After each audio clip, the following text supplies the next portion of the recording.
ప్రధాన న్యాయమూర్తి గవాయ్ మీద అనుచితంగా ప్రవర్తించిన న్యాయవాదిపై చట్టపరమైన చర్యలు తీసుకోకపోవడం శోచనీయమని ఇందుకు నిరసనగా ఎంఆర్పీఎస్ అధ్యక్షులు మందకృష్ణ మాదిగ నేతృత్వంలో నవంబర్ 17వ తేదీ దళితుల ఆత్మగౌరవ మహాధర్ణ కార్యక్రమాన్ని ఢిల్లీలో నిర్వహిస్తున్నట్లు ఎంఆర్పీఎస్, ఎంఎస్సీ, ఎంఎల్ఎస్, ఎంఎల్ఎఫ్ అనుబంధ సంఘాలు నేతలు తెలిపారు.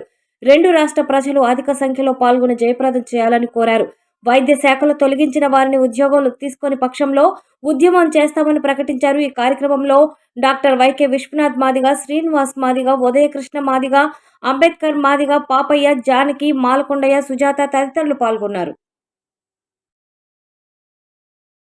అదేవిధంగా అక్కడే ఢిల్లీ కేంద్రంగా ఉన్నటువంటి మరి నేషనల్ హ్యూమన్ రైట్స్ కమిషన్ కూడా కేసు నమోదు చేయాల్సి ఉంది.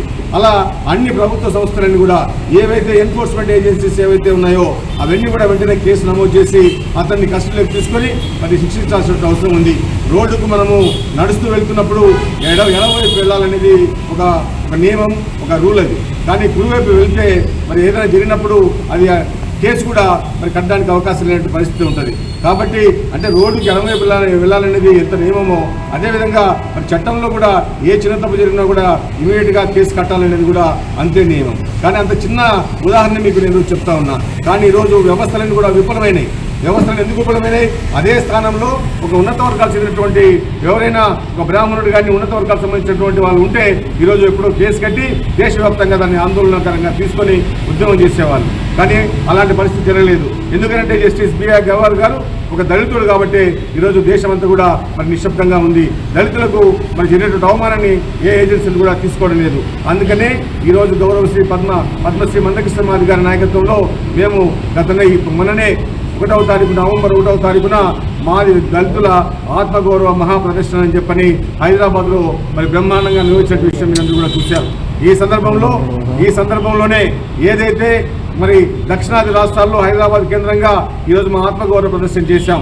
ఈరోజు దేశమంతా కూడా మా యొక్క ఈ ప్రదర్శనను నిర్వహించాల్సిన అవసరం ఉందని చెప్పని ఈరోజు చెలో హైదరాబాద్కు గౌరవ మందకృష్ణ మాది గారు మరి 17వ తారీఖున హైదరాబాద్ చెలో ఢిల్లీ అనేటువంటి కార్యక్రమానికి పిలుపునిచ్చారు. మేమంటున్నాం ఈరోజు ఇక్కడ నెల్లూరు జిల్లాలో ఉన్నటువంటి ప్రజాస్వామికవాదులు, దళితులు, అణగారిన వర్గాలు ఎవరైతే రాజ్యాంగాన్ని గౌరవిస్తారో, ఎవరైతే ఈ రాజ్యాంగం కావాలనుకుంటారో, ఈ రాజ్యాంగం ద్వారా మేము స్వేచ్ఛగా సమానంగా అవకాశాలు బ్రతకగలుగుతున్నటువంటి వాళ్ళందరూ కూడా ఈరోజు చెలో ఢిల్లీ కార్యక్రమానికి రావాలని చెప్పి కూడా మేము విజ్ఞప్తి చేస్తా ఉన్నాం. దళితులే కాదు అన్ని వర్గాల ప్రజలు కూడా అందరూ రావాలని చెప్పి కూడా మేము కోరుకుంటూ ఏదైతే 17వ తారీఖు జరిగేటువంటి కార్యక్రమంలో దేశంలో ఉన్నటువంటి అన్ని రాజకీయ పార్టీలు వారి స్పందన తెలియజేయడం కాదు, పాల్గొనాల్సిన అవసరం కూడా ఉంది.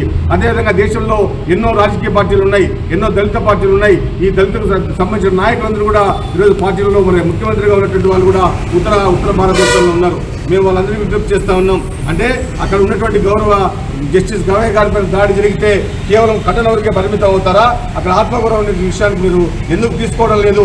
ఎందుకు మీరు ఆందోళనలో పాల్పంచుకోవడం లేదు? ఈ దేశంలో అన్ని వర్గాలతో పాటు అణగారిన వర్గాలు కూడా ఈ సమాజంలో గౌరవంగా బతకాలనేటువంటి ఆలోచన మీకు ఎందుకు రావడం లేదు? దళితుల ఆత్మగౌరవాన్ని మనం ఎందుకు కాపాడుకోవాలని చెప్పి కూడా ఈ సందర్భంగా తెలియజేస్తూ మరి ఈ నెల 17వ తారీఖున చలో ఢిల్లీ కార్యక్రమాన్ని అందరూ కూడా విజయవంతం చేయాలని, వేలాది మందితో ఢిల్లీలో కార్యక్రమం చేయబోతున్నాం కనుక అందరూ కూడా మాకు సహకరించాలని కూడా విజ్ఞప్తి చేస్తూ ఇక్కడ ఈరోజు నేను ఇక్కడ వచ్చేటువంటి సందర్భంలో మీకు కొన్ని విషయాలు మీ దృష్టి తీసుకుని వస్తా. ఇక్కడ మరి డిఎంఎన్హెచ్ఓ ఆఫీస్ ఉంది, మీకు అందరికీ తెలుసు. వైద్య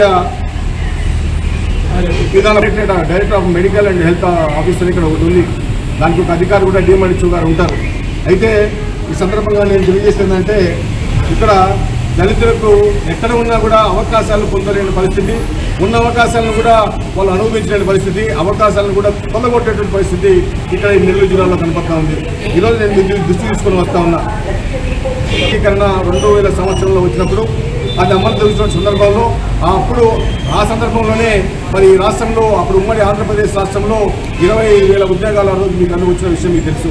దళితులకు అదేవిధంగా ఇంకా అవకాశాలు అందుకున్నటువంటి వాళ్ళందరూ కూడా ఏబిసిడి వర్గీకరణ జరిగిన తర్వాత చాలామందికి అన్ని అవకాశాలు రావడం జరిగింది. ఆ సందర్భంలోనే మరి అప్పుడున్నటువంటి గౌరవ ముఖ్యమంత్రి చంద్రబాబు నాయుడు గారు, ఆనాటి ముఖ్యమంత్రి చంద్రబాబు నాయుడు గారు చాలా వరకు మరి మెడికల్ అండ్ హెల్త్లో కూడా పోస్ట్ డెవలప్ చేశాడు. ఆ సందర్భంలో వాళ్ళందరూ కూడా ఉద్యోగాల్లో కొనసాగారు. మరి 2012 సంవత్సరం తర్వాత మళ్ళీ వీళ్ళని టర్మినేట్ చేశారు. ఈ 5 మందిని కూడా టర్మినేట్ చేసి ఎవరైతే ఈ డిస్ట్రిక్ట్ అండ్ మెడికల్ హెల్త్ ఆఫీసులో వాళ్ళ ప్రాబల్యాన్ని కట్టుకోవాలనుకుంటున్నారో, ఎవరైతే యూనియన్ నాయకులు ఉన్నారో, ఎవరైతే లాబింగ్ చేస్తూ ఉన్నారో, ఎవరైతే మరి అసలైనటువంటి వాళ్ళు కాకుండా నకిలీలుగా ఉంటూ లంచాలకు అలవాటుకునేటువంటి వాళ్ళు ఎవరైతే మరి ఆ ఆఫీసులో ఉన్నారో వీళ్ళందరినీ కూడా టర్మినేట్ చేసి 5 మందిని టర్మినేట్ చేసి మరి ఒక ఈ ఎస్సీ